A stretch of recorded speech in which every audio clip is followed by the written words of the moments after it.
Да вот выйти сюда, к бурятской драме, да, и посмотреть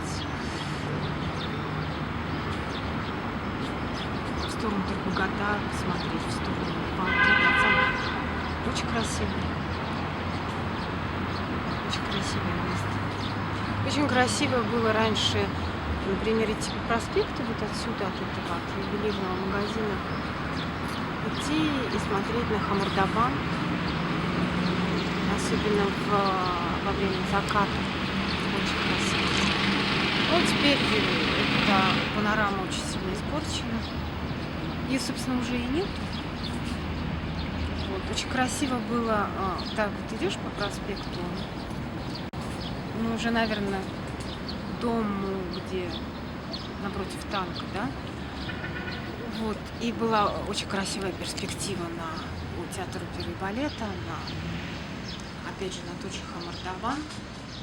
И архитектор Федоров, который строил этот театр, он, по-моему, учитывал эту точку обзора, вот, потому что какие-то моменты, именно когда солнце уже практически заходит за город, там картина была просто феерическая. Как красиво просвечивался театр. Вот, но теперь там стоит вот этот вот безобразный, как бородавка, как нарост какой-то мерзкий такой, знаете, злокачественный.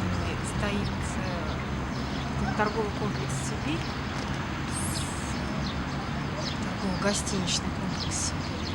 Здесь теперь с проспекта нам всю эту панораму на старый город. Было очень красиво, кстати, с проспекта смотреть на старый город.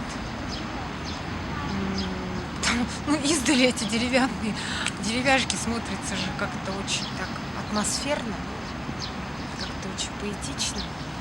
Вот, теперь это все закрыто Galaxy, он закрывает этот обзор весь. Мединский пассаж очень тоже портит картину, безобразный, похож на курятник, хаотичный такой весь. Было очень красиво смотреть с улицы Ленина.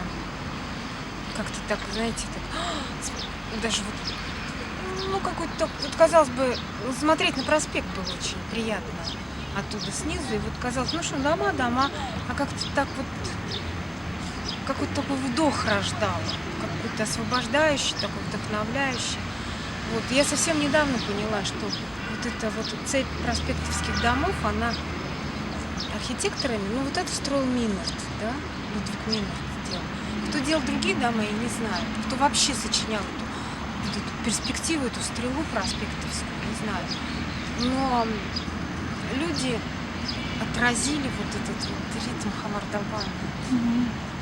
И это меня, когда вот до меня, например, это дошло, это меня так растрогало. Я как-то прям такой благодарности преисполнилась к тем, кто это делал. Я же знаю, что это люди не местные, что они приезжие. И такое чувство благодарности к ним за то, что они так бережно отнеслись к этим местам, к нашим, так любовно. Ну и, соответственно, представляете, какие-то чувства у меня к тем, кто настроил вот этих злокачественных